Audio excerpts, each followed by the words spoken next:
Anong walang Semana Santa? Anong wala si Kristo sa mga kalye? Abay, sino bang nagsabi ng mga bagay-bagay na yan?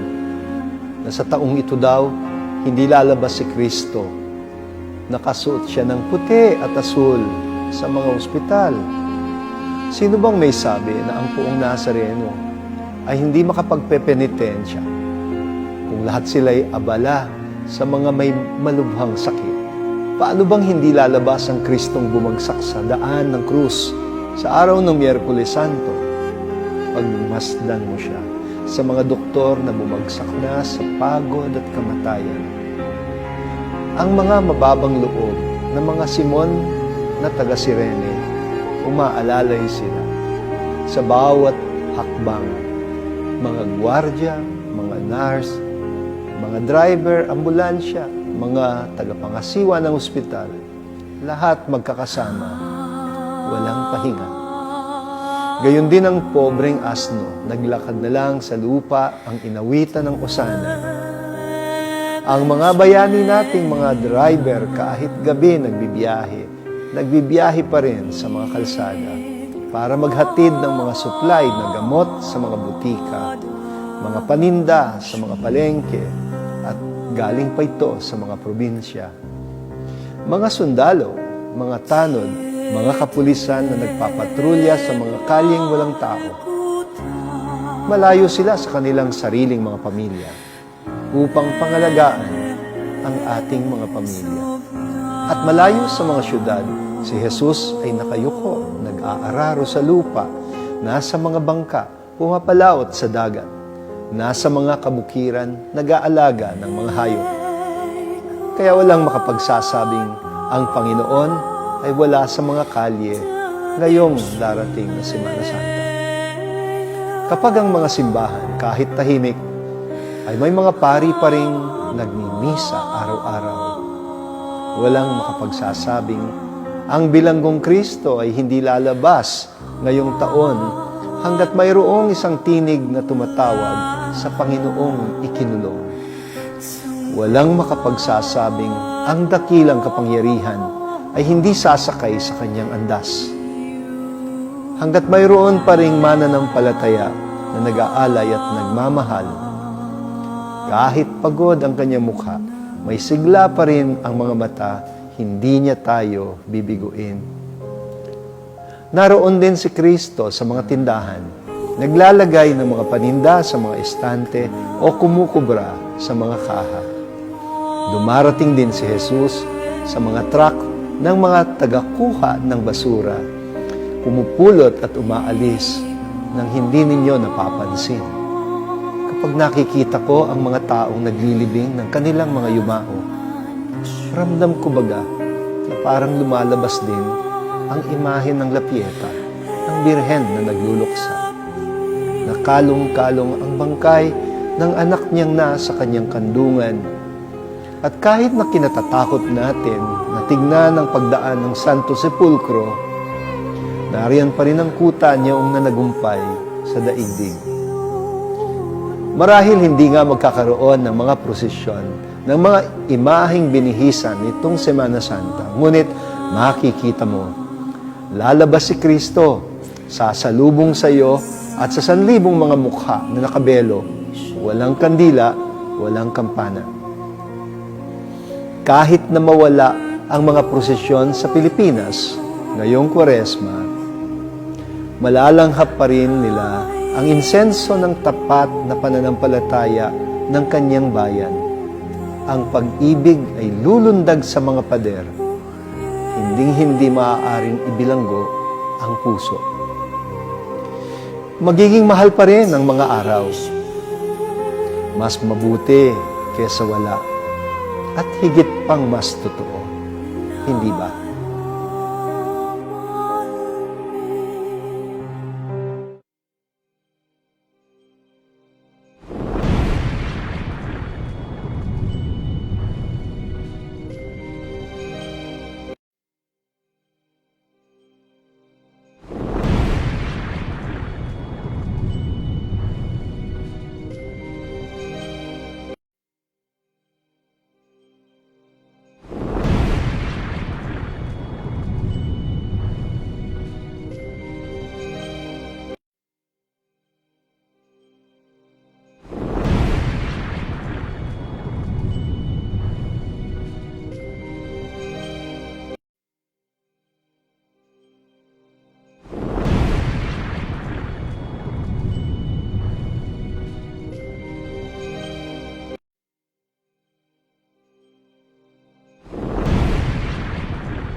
muli magandang tanghali po sa ating lahat. Narito na naman po tayo ngayon sa ating pagninila ng salita ng Diyos, para ating pong maunawaan itong mga nalalabing araw ng mahal na araw. Na isa naman po itong napakahalagang araw po para sa atin upang mapagnilayan natin ang bawat pagkakasala, ating mga pag-aayuno na inaalay para sa tao, at kung ano-ano pa po ngayong atin yung pagninilayan na konektado po sa ating pananampalataya. Pero bago po natin lahat ito simulan, binabati ko po muli lahat ng mga nakasubaybay, mga nakikinig, At yun nga po, sana hindi lang hanggang sa pakikinig tayo, kundi atin din isagawa yung ating mga naririnig patungkol sa salita ng Diyos. Muli, atin pong babanggitin yung mga taong umaksep ng challenge, patungkol nga po sa ating challenge. Ito po yung ating mga babanggitin ng pangalan. Sila Angeline Insyong, Raquel Cañaveral, Jobit Calalo, Nelly Pahutagana, Jassy Pataugan, Jeneline Pahutagana Delphine, Reyna Repuya Ignacio. Yan po yung mga taong yan natin pong palakpakan, dahil sa kanilang mga pag-accept sa challenge na inulunsad natin patungkol nga rin po sa ating pananampalataya. Ang gano'n ito kahalaga. Ngayon, bago po tayo magnilay ng salita ng Diyos, hayaan niyo po natin simulan itong panalangin na ito. At itong panalangin po ito ay patungkol po sa tatalakayin din natin ngayong araw, patungkol sa kung paano tayo maging mapagbigay at paano natin ibabahagi yung ating sarili. Napakahalaga po nito. Kaya ito pong awitin natin, siya pong magsisilbing pambungad nating panalangin, sapagkat ang nilalaman nito ay patungkol nga po sa kung paano tayo makakakitang tunay upang mabigyan natin ng halaga at pansin yung mga taong nakapaligid sa atin. Sa ganon, hindi lang natin sila makita, kundi makita rin natin yung ating sarili na kailangan pala nating pumilos at maging mapagbigay. Simulan po natin ang ating panalangin sa pamamagitan ng isang awitin na pinamagatan po natin, Christ, Be Our Life. Sa ngalan ng Ama, ng Anak, ng Espiritu Santo. Amen.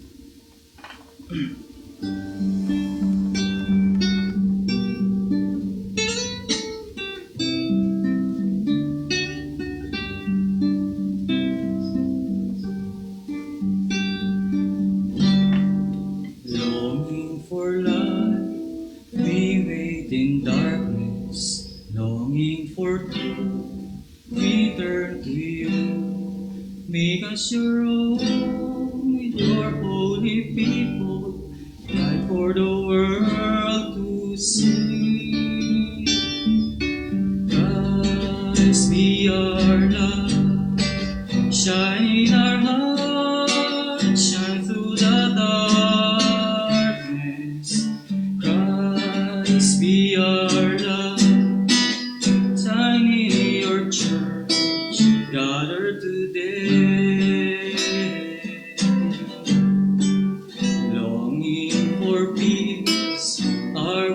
Is troubled, longing for hope, many despair. Your word alone has power to save us, make us your living voice. Christ be our light, shine in our hearts, shine through the darkness. Christ be our light, shine in your church, gathered today. Longing for food, many are hunger. Longing for water, many still thirst. Make us your bread, broken for others, shared until all our faith.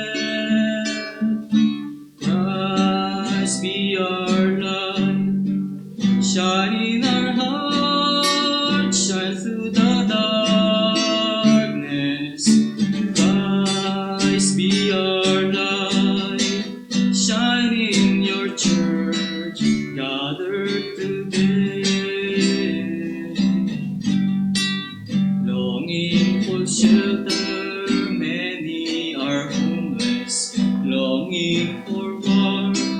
Many are gone. Make us your building, sheltering others, walls made of living stones.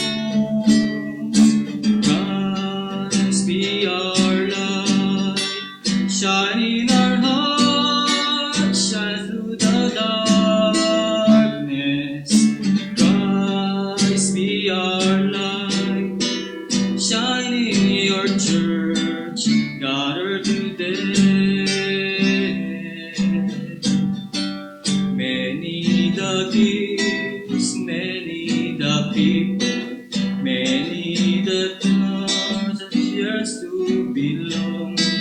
Let us be servant to one another, making your kingdom come. Christ be our light, shine in our hearts, shine through the darkness.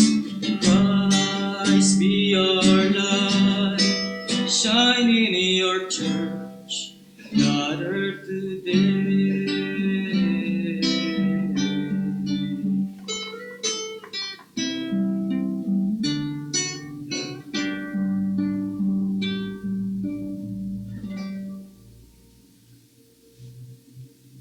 Ngayon pong natapos po ang ating awitin, tayo naman po ngayon ay dadako po sa napili po natin ngayong Bible text upang pagnilayan natin ang salita ng Diyos. Iniimbitahan ko po ang lahat na hanapin sa ating mga Biblia. Ito pong Bible text na ito na mula kay San Marcos, sa Ebanghelyo ni San Marcos, Kabanata 12, mga talata 41 hanggang 44. Muli sa Ebanghelyo ni San Marcos, Kabanata 12, mga talata 41 hanggang 44.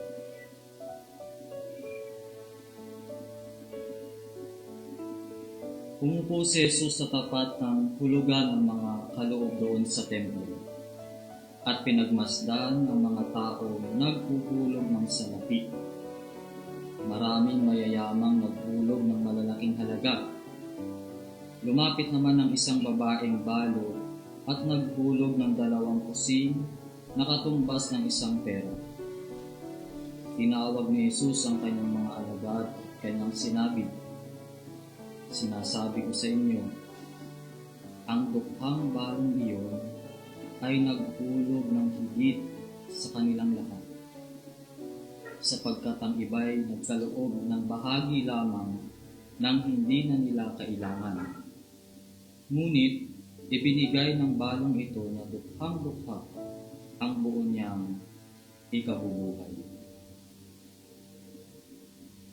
Ang salita ng Diyos. Salamat sa Diyos. Ngayon ating pagnilayan, itong nabasa natin ngayon sa mabuting balita, patungkol, kagaya ng aking sinabi kanina, ay patungkol sa pagiging mapagbigay. Paano ba tayo nagbibigay? Ito yung unang katanungan sa atin para maunawaan natin yung mabuting balita natin ngayong araw. Paano tayo nagbibigay? Kagaya ng sinabi ni Jesus sa mabuting balita natin ngayon, mas kinalugdan niya yung balong naghulog ng isang kusing kaysa doon sa malalaking naghulog. Kagaya ng aking tanong, paano tayo nagbibigay? Itong inahalimbawa ng Panginoong Jesucristo sa atin, ang babaeng ito ay naghulog hindi lamang basta ng pera, kundi ng buo niyang ikabubuhay. Naghulog siya, hindi niya inisip na may kakainin pa ba ako pag uwi ko?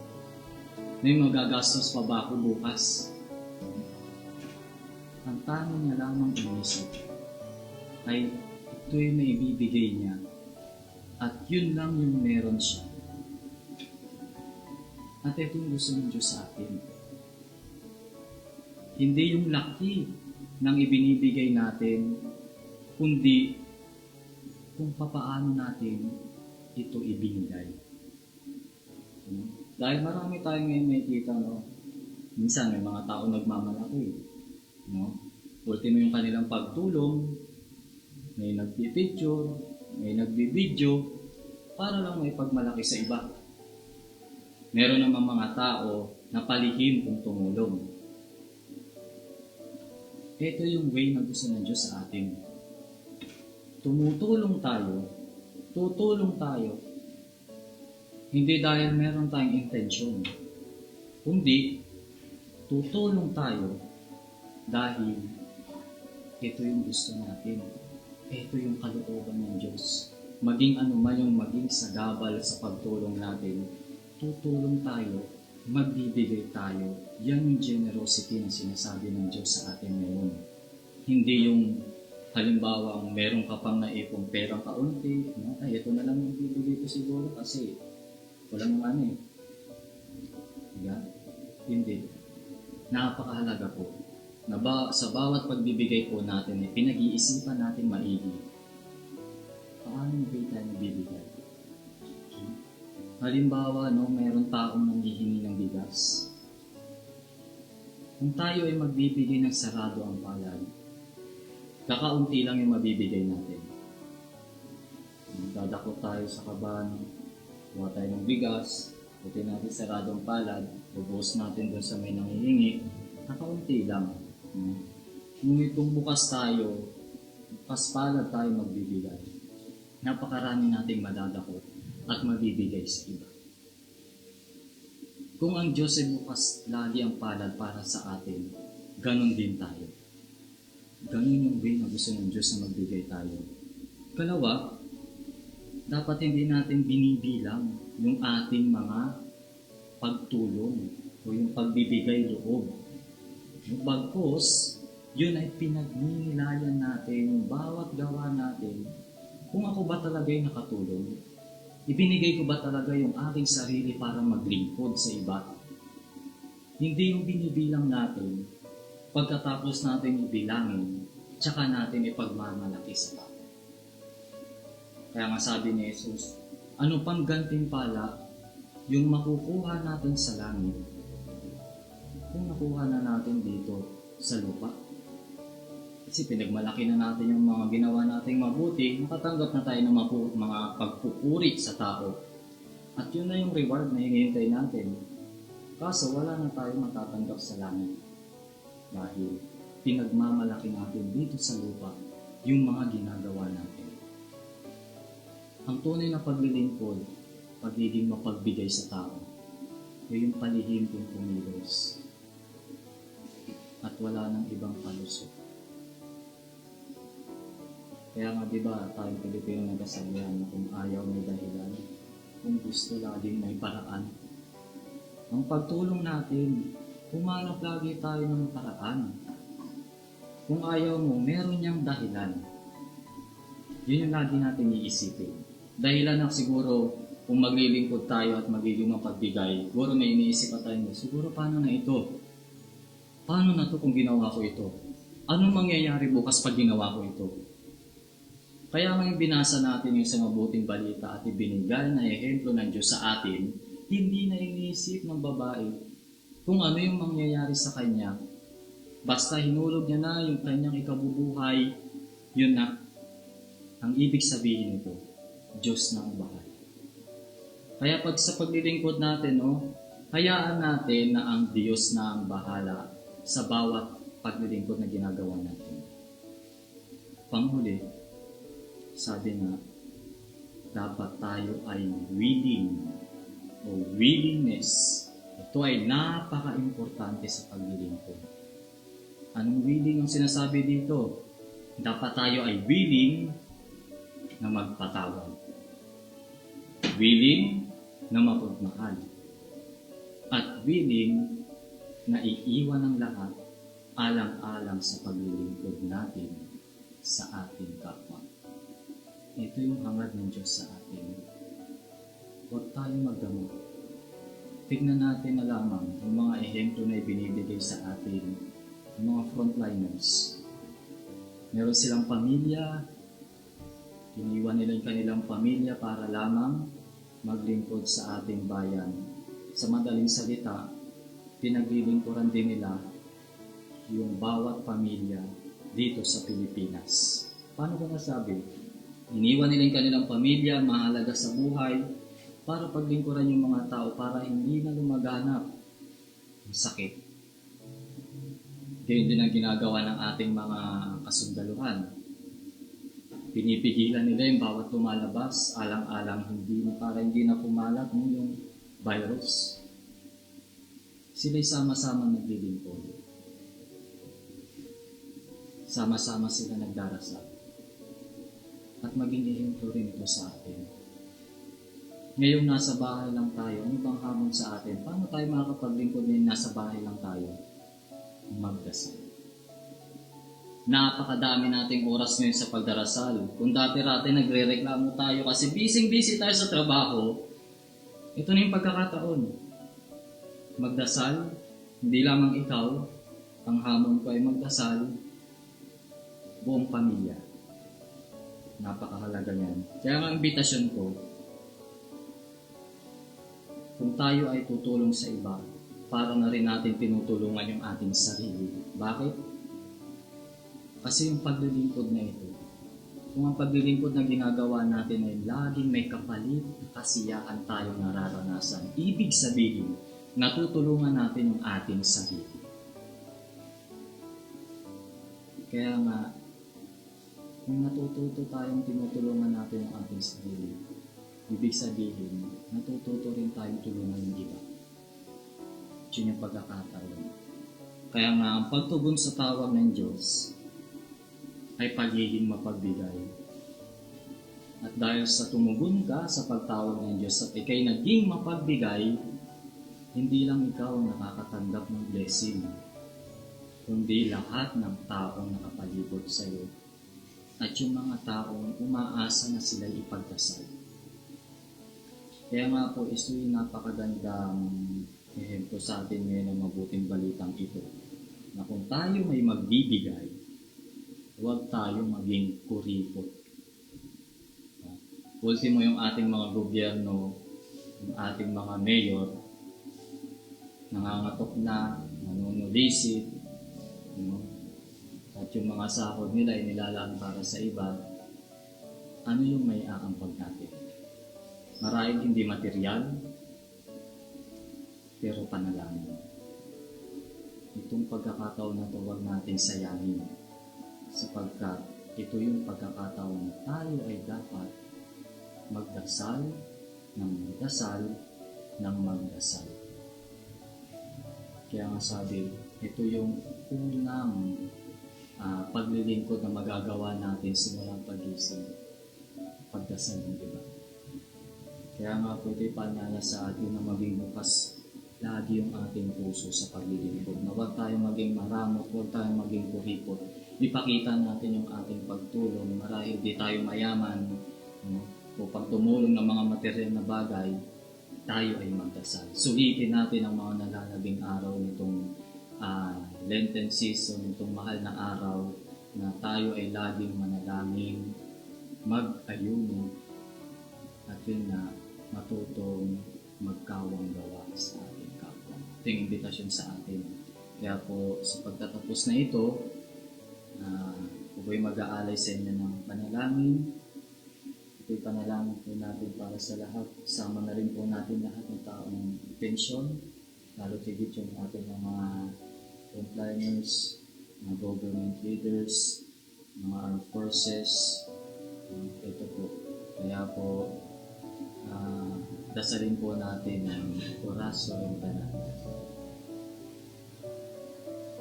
Kapangyarihan at mapagmahal na malapit kami sa iyo, sa aming pangailangan, upang hilingin ang proteksyon laban sa 2019 and coronavirus na nagpapahirap sa marami at kumikitil na maraming buhay. Nagmamakaawa kami, mapagmahal na Ama. Gabayan mo ang mga taong nag-aaral kung saan nanggaling at saan ng epidemyang ito at sa mabilis sa pagkalat nito. Gabayan mo ang mga kamay at isipan ng mga eksperto sa medikal na maaari silang maglingkod sa mga may sakit na may kakayanan at kakikirangan. At ang mga gobyerno at pribadong ahensya ay silang dapat makapaghanap ng lunas at solusyon sa epidemyang ito. Ligtas mo kami sa lahat ng uri ng karamdaman.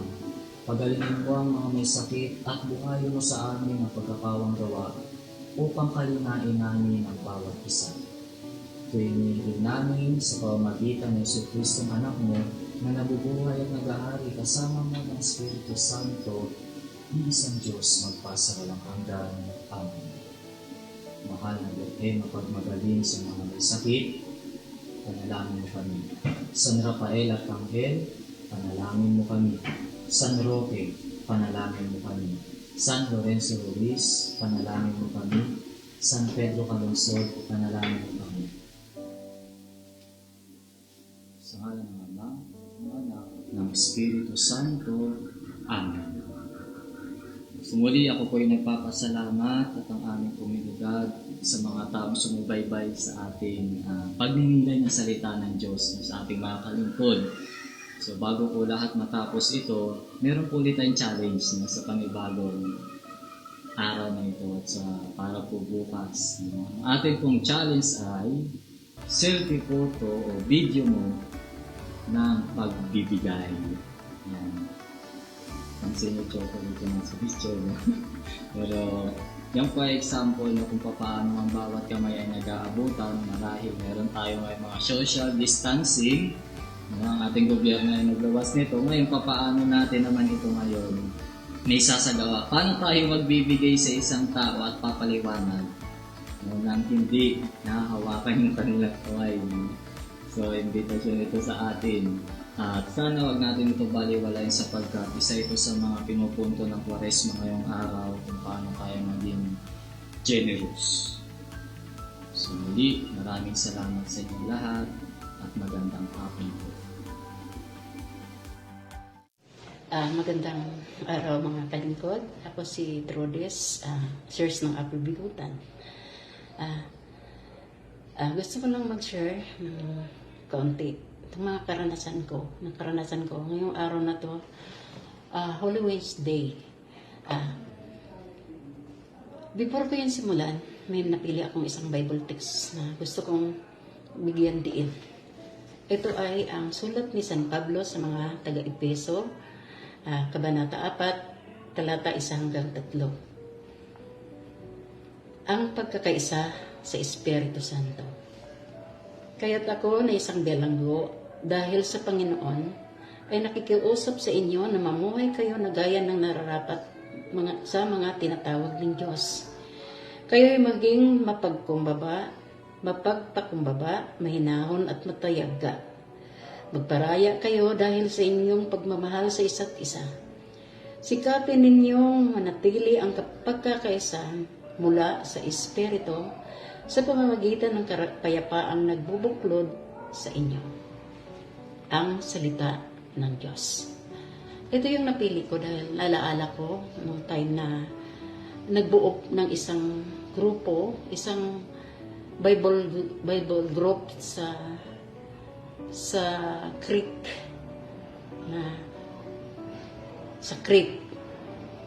ang nasa doon na brother ay si brother nung time na yon ay si brother Rafael. Nagbuo kami kung madali lang pala magbuo ng isang grupo. Yung mga tao kahit hindi mo kilala pwede pa lang magbuo sa pamamagitan ng pag-Black Rosary.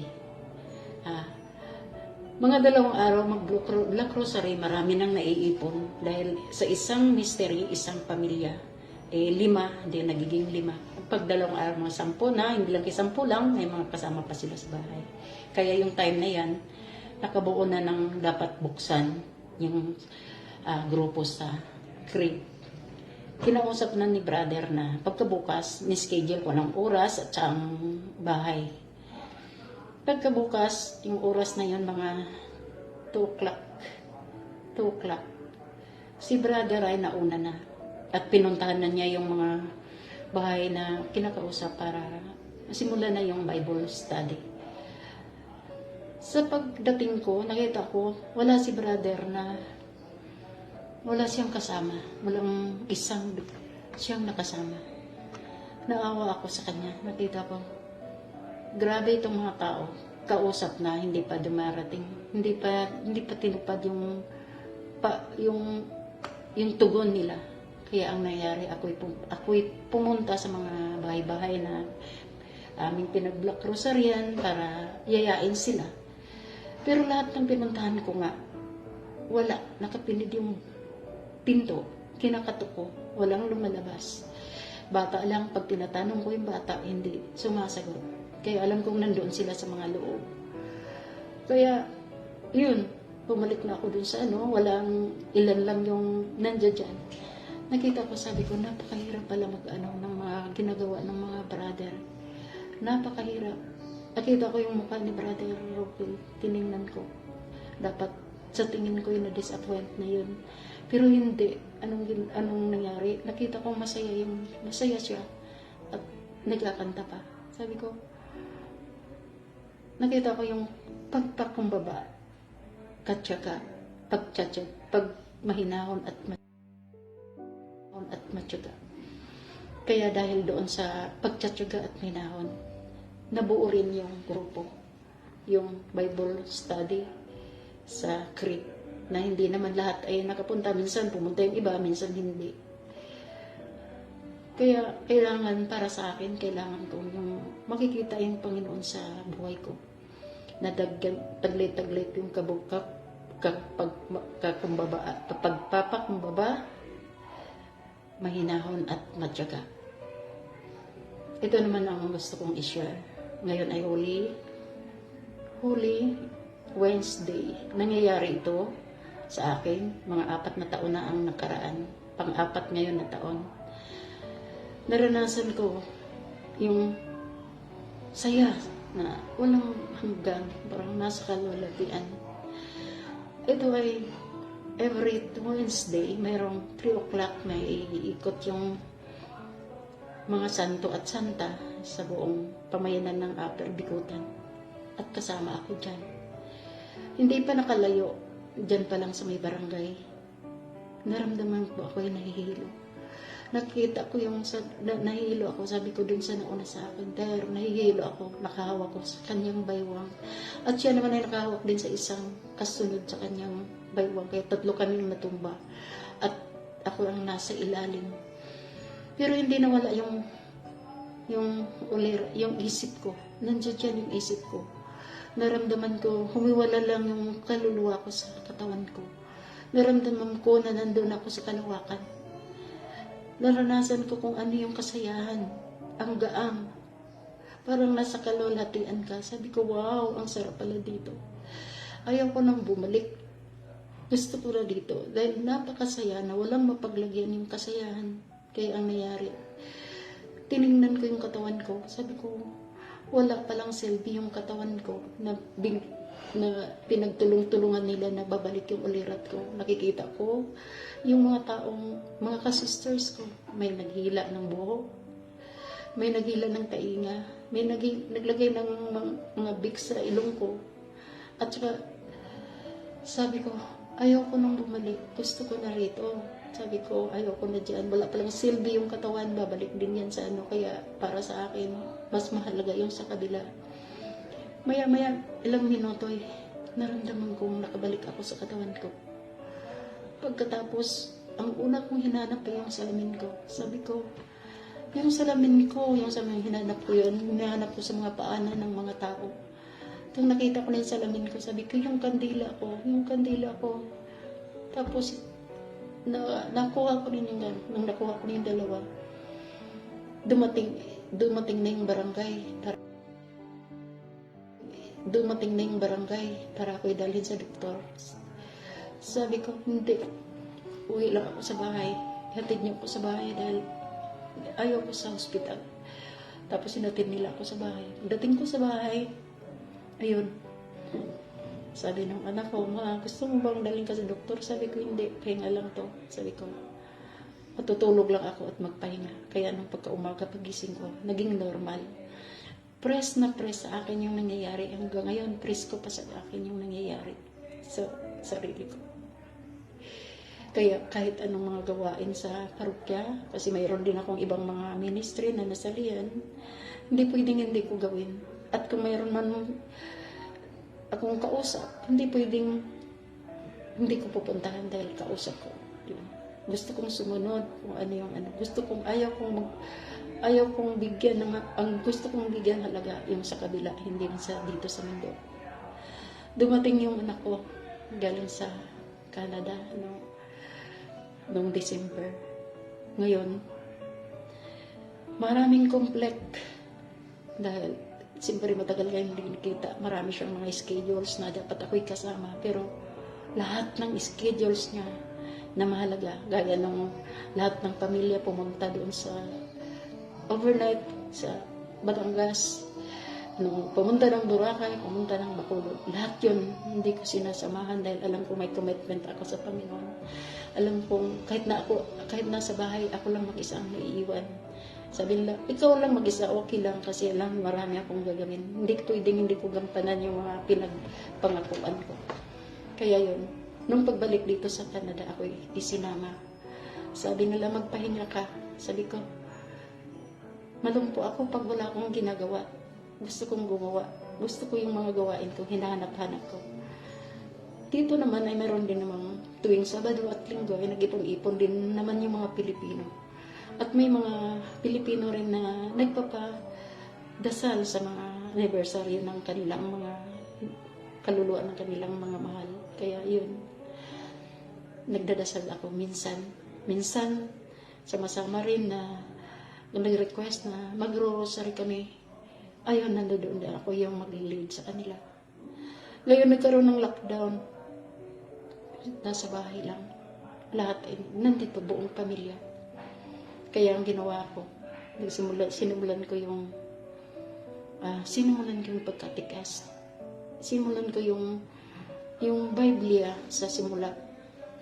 Sinimulan kong ibahagi sa kanila ang salita ng Diyos. At tuwing gabi, tuwing alas 6 ng hapon, kami ay nagro-rosary buong pamilya. Kaya para sa akin, ang number 1 sa akin ay ang Panginoon. Lahat ng mga tao na ipinagdasal ko, lahat ng mga anak ko, alam kong binabantayan sila na Lord. Kahit na wala sila sa akin. Hindi ko sila makakasama. Yun lang po. Maraming salamat po.